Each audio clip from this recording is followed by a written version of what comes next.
this is the current staff with the Green Bay Packers. All right, Matt LaFleur is your head coach. Rich Bisaccia, assistant head coach / special teams coordinator. Let's start with the offensive staff here. You've got Adam Stenovich as your OC. Jason Vrabel is still the passing game coordinator. Ben Sermons is the running backs coach.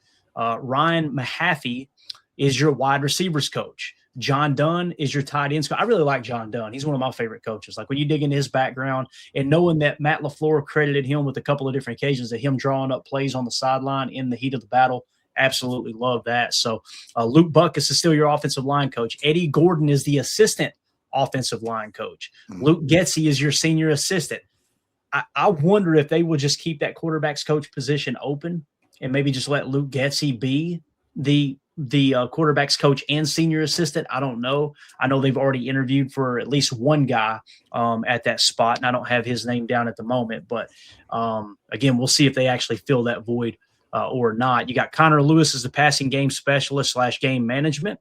You got Jeremiah Colon, offensive assistant, and then Rob Grosso, if I'm saying that right, offensive quality control coach. And, of course, the note there is quarterback's coach position is currently vacant following Sean Mannion's departure to the Philadelphia Eagles. So, I'll tell you another thing I wouldn't mind, Jacob, is going to Jeff Stoutman and saying, hey, how about this?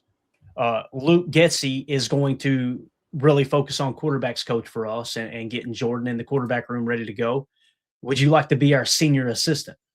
That would be awesome. Just to get him in here and that's that extra set of eyeballs on the offensive line room. And you know what?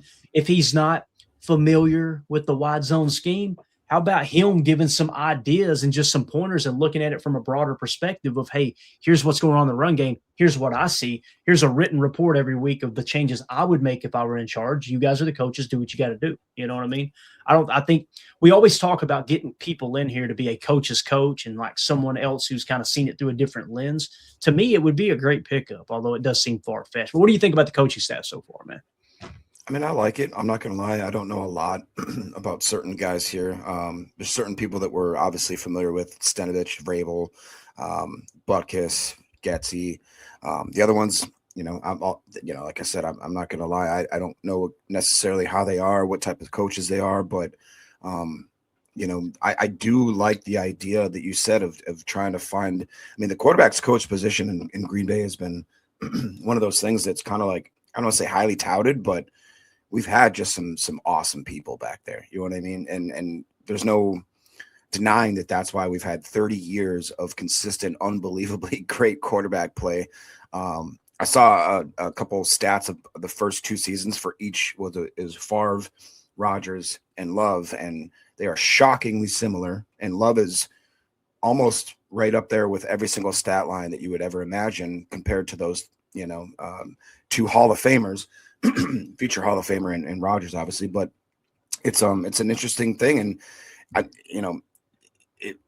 think that I would use that as kind of a selling point if you wanted to try to get in a certain coach and just be like, hey man, do you want to be the next guy in line to rule this royalty? Like, there was an interesting. I don't know what you think about this. You got to be kidding me. He says, just got through thinking maybe Stout interviewed and wanted the Philly OC job. Maybe got a little butthurt that he didn't get that job. And then all of a sudden, maybe that's a little fire under his belly to say, all right, I'll go to Green Bay. I'll take whatever job you had and then make it even better. Like, yeah. And that's a great point. You got to be kidding me. Like it could be, we don't know, right? We're not completely behind the scenes. All we know is Stout, for him to put that tweet out there, it sounded like he probably a little bit hot. You know what I mean? And I imagine there's a portion of the Philly fan base that's also sitting there thinking, man, boys, because Sirianni is always on the hot seat. That dude won a Super Bowl and he was on the hot seat the next year, right? So when you kind of look at it from that perspective, it's kind of like the backup quarterback's always the most popular player in the locker room, right? According to the fans, right? Yeah. Jacob, like the backup quarterback can do no wrong. It's always, why don't we give him a shot? Why don't we give him a shot? He's always winning the popularity contest. Yeah, I was a big Clifford fan for a while. All right. There you go. Hey, we all were, man. You give me the big red dog. Mike Z in the chat says, hey, fellas, as long as we have Jacobs, are we even going to run outside zone anyway, Clayton and Jacob? It's a great point, Mike. It's not his strength. I think he can run it, man. Getting that dude horizontally the way he cuts and then just one cut and go up, I just wish they would try it, and I think it's a great question, Mike. I do. And obviously, the second that they signed Josh Jacobs, we on this show were like, all right, boys, we're probably going to go to more inside zone and more duo and kind of press into that with the inside zone attack with RPOs attached. And we did that. But just why not try it? I don't know, man. I don't think anybody's going to convince me that Josh Jacobs can't run outside zone. If we try it and it falls flat, I feel a lot better about it. But this idea of what we're just not going to do it. And maybe this is the year that Matt breaks it back out. Again, that's not my opinion, but Brian Balaga and others are talking about that constantly. Like, you need to get back to what you do well, and that's running outside zone. So, and boot off of it. So appreciate the question, bud. All right, so moving along to the defensive side here, Jacob. Defensive staff. Jonathan Gannon is your new defensive coordinator. Obviously, he was hired on February the 2nd. Felt like it was 3 weeks ago now. It was just, 3 days ago, technically, I guess. Bobby Babich, your secondary/passing game coordinator. He was hired in January as well. Obviously, Bobby, actually, I think that date's off. Maybe it was technically January when it was actually announced. Clayton, we do have a bit of breaking news, actually. We'll hit that here in just a second, man. Let's finish this segment here. Appreciate you. So Bobby Babich is your new secondary coach/passing game coordinator, hired there this offseason from the Buffalo Bills. DeMarcus Covington is still your defensive line/run game coordinator. Sam Cephas is your new linebackers coach. Obviously, he was hired from Virginia Tech this year. Vince Ogabasi really surprises me. He's still the assistant defensive line coach. I thought he would go to Miami with Hafley. It's really interesting that he decided to stay in Green Bay, at least for the time being. We'll see if that changes. Then you got Jeff Kuntz, defensive assistant, and Jamil Lett. Kuntz, defensive quality control there with Coach Lett. So there's your defensive coaching staff. How do you feel about how the defensive coaching staff is shaping up? I really do. I like it. I wish we could have kept Derek Ansley, but I know this. If you were to ask me, who would you rather have, Bobby Babich or Derek Ansley? It's definitely Bobby Babich. Bobby Babich has more success as a defensive coordinator, albeit just 1 year. He's got a little bit more diversity in terms of coaching linebackers and the DB room as opposed to Derek Ansley. Not that Ansley's a bad coach. We talked about it. I think he's a great coach. But if I had to choose between the two, I can understand why Matt LaFleur and Jonathan Gannon went with Bobby Babich. How do you feel about the defensive coaches here? I mean, I'm actually pretty pumped for this lineup. Jonathan Gannon was, we talked about it many times on this podcast, maybe not like our number one pick, but the guy, I believe you said it, like if you had to plug someone in right away that could do the best job right away, you said Jonathan Gannon. I agree with that. A guy that's obviously been a head coach, understands what it is to manage a group of men that way. Obviously what he did in Philly is you can't argue with it. Same thing with Bobby Babich. What he did in Buffalo is just undeniable. Same thing too. Like I love Covington, love Mr. Ogabasi, and surprised that he didn't honestly go over with Jeff in Miami, because it seems like they were poaching quite a bit, and that hopefully it means that we see the type of coach that he can be, and then maybe hopefully we give him a little more incentive to stay there. Got a guy named Jeff Kuntz. Anytime you can yell Kuntz in the stadium of the Packers fans, that brings back memories of old in the 90s for sure. So yeah, I'm very, very excited about what that could mean and what that could unlock. I mean, any defensive coach that's going to be coming into Green Bay next year has to understand that they've got a couple absolute gems. Obviously Micah Parsons, when he's healthy, guys like Cooper, the whole safety room, you know what I mean? Like they have to be kind of licking their chops, being like, where do I put these guys? What kind of chess pieces am I going to put out there? So I'm excited to see what's going to happen with that group. Yeah, go ahead and read those special teams coaches off too for me while I put something together for that breaking news you were talking about. Sure. Yeah, special teams / strength and conditioning, which probably is a hot topic for a lot of Packers fans here. We got Byron Storer, the assistant special teams coach, Corey Harkey, special teams quality control, Aaron Hill, the strength and conditioning coordinator, Marcus Jones, who's the strength and conditioning assistant, Ben Schumacher, strength and conditioning assistant. So another one, Todd Hunt, strength and conditioning assistant, and then Dwight Schrute, assistant to the regional manager. You got to have Dwight Schrute on staff. He would run it like an iron fist, man. So essentially what we've got here is the special teams staff is pretty much just staying in place, right? I mean, I haven't seen not one change or addition or anything. Have you? So, No, and he's I out don't there. know. Like I said, certain Packer fans maybe probably are like, well, what the hell? Why? Like, why are we not shaking that room up? If you look back again at that Goody press conference, he said that that they're spending a lot of time and effort in the special teams area, which again makes a lot of Packers kind of roll their eyes. He did talk about how Mr. McManus had made, I think it was something like 32, 33 straight. Didn't expect him to miss a couple kicks, which is, and we can't sit here and that's a player thing, right? That's not like the coaches aren't out there being like, I want you to miss this one. Like, so we do have to kind of. Yeah, I was going to say, Jay, that's the other thing too, is like they didn't give Bisaccia any credit when McManus went on that tear. It's just, well, that's McManus. Well, but when McManus starts missing, now it's on Bisaccia again, right? And again, man, nobody expected it. I expected him to go back to 85%. Like I told everybody, don't expect him to kick over 90% this year. I'm trying to set reasonable expectations for myself as a fan. And then lo and behold, he dips all the way down to like 80. I'm like, oh man, we can't be doing that. I mean, you've seen the kicks he missed too, right? So yeah, tough. So anyway, there is your update on the coaching staff, just to kind of reset the board and everything there. If you guys are watching this back later, let us know in the comments. How do you feel about the coaching staff? Do you want changes at the special teams coaching room? Do you think it's more of a roster thing? Let us know how you feel about it. Let's take the conversation into the comments. Make sure you hit like, subscribe, click the bell icon so you don't miss out on any future live streams. Now, Jacob, we got some breaking news, and I want to credit our guy Nick McSwain here, breaking the news on the spot. Let's go. The Packers have actually made a hire. All right. So here we go. Let's dive into it. The breaking news from Matt Zenitz, who's been all over these Packers hires. I don't know if you guys noticed that, but this dude has just been lights out reporting on all this. So the Packers are hiring Penn State's Noah Pauley as wide receivers coach. Sources tell CBS Sports. Rising star who interviewed for the 49ers OC job last year. Very interesting. Has developed future top three round draft picks like Jaden Higgins, Jalen Noel, and current Packer Christian Watson. So love this. The fact that here's a guy that at Iowa State, we were talking. You remember when we were talking about Jaden Higgins and we were talking about Jalen Noel? Like, who is their wide receiver coach? We talked about that on the show because that dude he is churning out some NFL level prospects. This is really exciting. So if he jumps in as wide receivers coach, and I know we already dropped that down off of the Patreon page, but I'm going to pull it back up.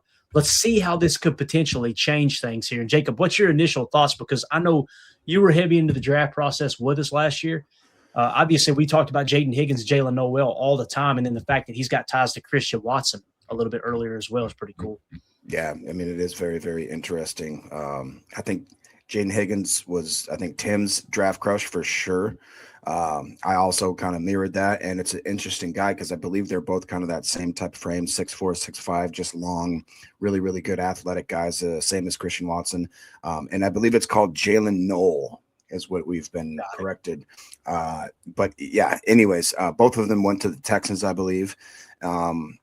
And they just there was something about them that when scouts looked at them, they said they were kind of polished. They were NFL ready as rookies, which is something that you don't always get. You know, we've had a lot of different players in our years that when we draft them, they said, well, they're really good at this, but they lack this kind of thing. I feel like he's the type of coach that's getting these guys absolutely just ready to go from day one, which nowadays when you draft a wide receiver in the NFL, it's almost like you expect them to be able to be plug and play, which was not the case back in the day. And if you have a coach that's able to develop and get these guys ready for, like I said, when they draft them, they're ready to go, put them in your starting lineup.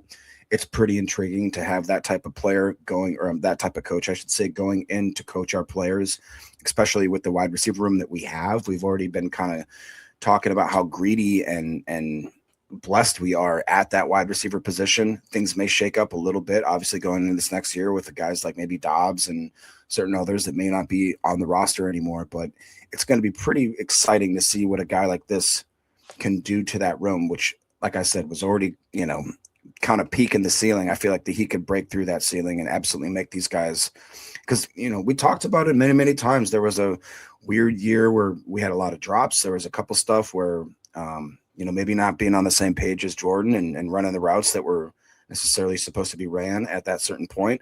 If you get a guy in here that absolutely knows how to just hotwire wide receivers' minds. Let's go, dude. It's going to be fun. Yeah, Chad Inc. in the chat says, Coach Klein, I was with Mama and Coach Klein at the same time last night.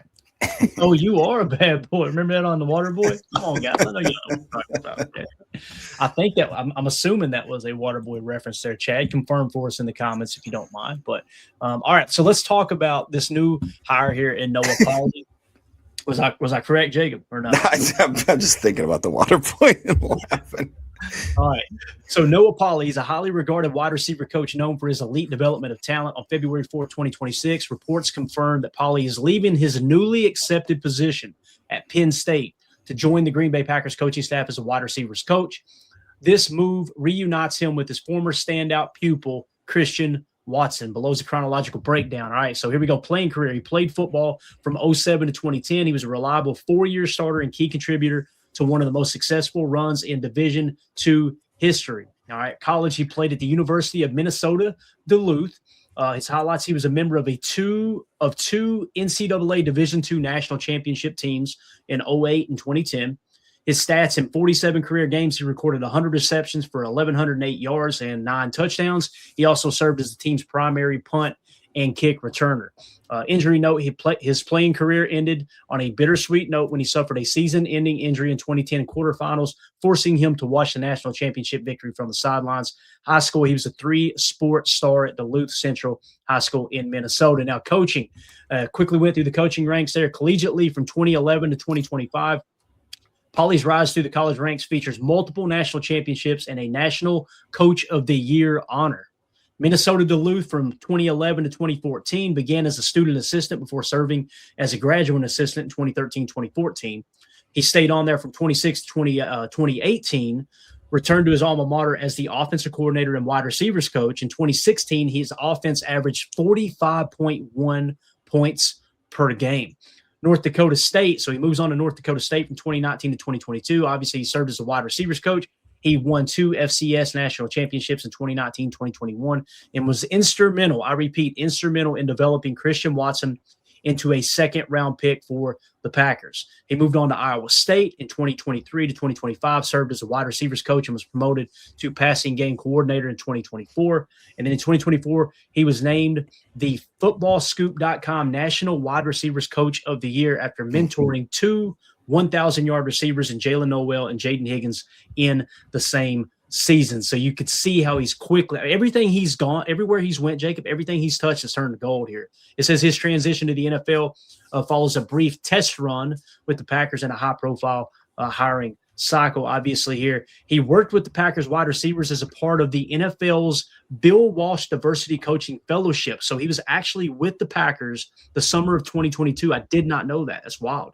And then in 2026, Penn State briefly joined Matt Campbell's new staff at Penn State as a wide receivers coach. So you know Matt Campbell, Jacob.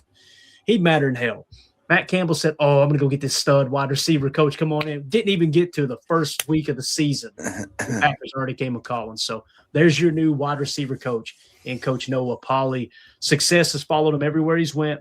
He played football at the collegiate level, just like most of this coaching staff. You see how many former players are on these coaching staff? And it's all players who their career was cut short because of injury.